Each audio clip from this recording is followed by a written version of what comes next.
Hello बच्चों, welcome to my channel संस्कृतम शिक्षा।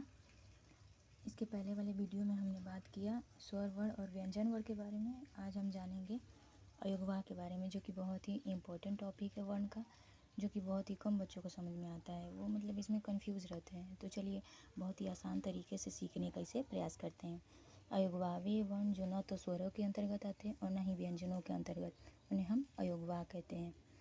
अयोगवाह की संख्या 4 होती है। पहला हमारा अनुस्वार हो गया, दूसरा विसर्ग हो गया, तीसरा जीवा मूल्य, चौथा उपाद मान्य। पहला अनुस्वार के बारे में अगर हम बात करें तो ये हो गया हमारा उसका चिन्ह, जिसे हम रिप्रेजेंट करते हैं अनुस्वार को।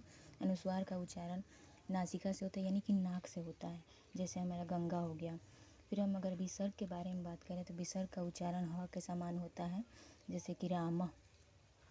उसके बाद हम अगर जीवा मूल्य की बात करें तो जब विसर्ग के बाद क और ख आता है तो तब जो ध्वनि निकलती है उसे हम जीवा मूल्य कहते हैं। इसका उच्चारण जीवा के मूल से होता है। और इसका अगर हम एग्जाम्पल देखें तो जैसे दुख, ऐसे हम पढ़ेंगे दुख,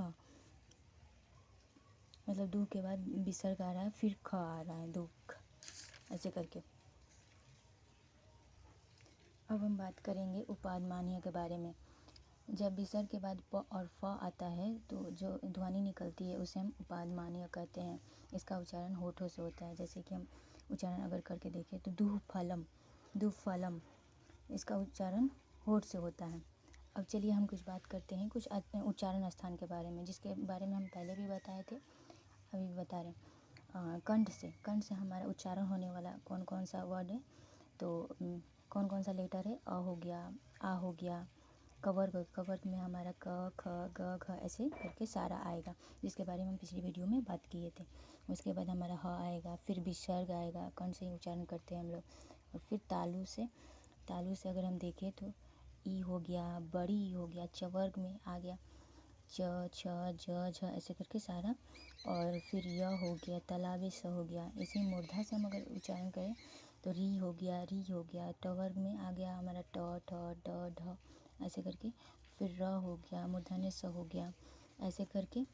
अगर हम दंत से उच्चारण देखें, यानी कि हम दांत से कौन कौन सा वर्ड उच्चारण करते हैं, लिरी हो गया, दांत से उच्चारण करते हैं। त, द, ध हो गया, ऐसे उसको भी हम दांत से ही उच्चारण करते हैं। ल हो गया, स हो गया।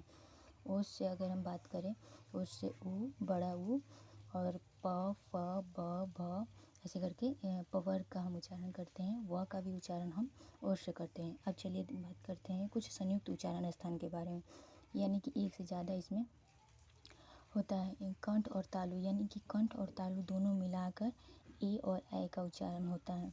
कंठ और ओष्ठ दोनों से हमारा ऊ और औ का उच्चारण होता है। दंत और ओठ दोनों को मिला के, यानी दंतोष्ठ को मिला के व का उच्चारण होता है।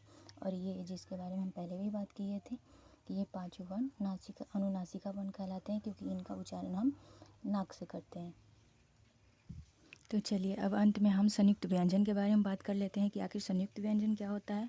तो हम देखते हैं कि दो व्यंजनों के संयोग से बने वर्ण को संयुक्त व्यंजन कहते हैं। जैसे कि हमारा कक्षा हो गया, तो इसे हम तोड़ेंगे तो किसमें टूटेगा, क में, स में, अ में, यानी कि ये दोनों जब हम देखते हैं तो ये दोनों क्या है, हमारा व्यंजन है, जबकि ये स्वर है, यानी कि दो व्यंजन से मिलकर बना होता है। अब ये बन गया क्या, छ बन गया, जिसे हम कक्षा में प्रयोग करते हैं। अब ये हो गया हमारा त्रिशूल। त्रिशूल को अगर हम देखें तो त्र जो है, त्र, त, र, अ, तीन लेटर से मिलकर बना है, जो कि त्र हुआ। ठीक है।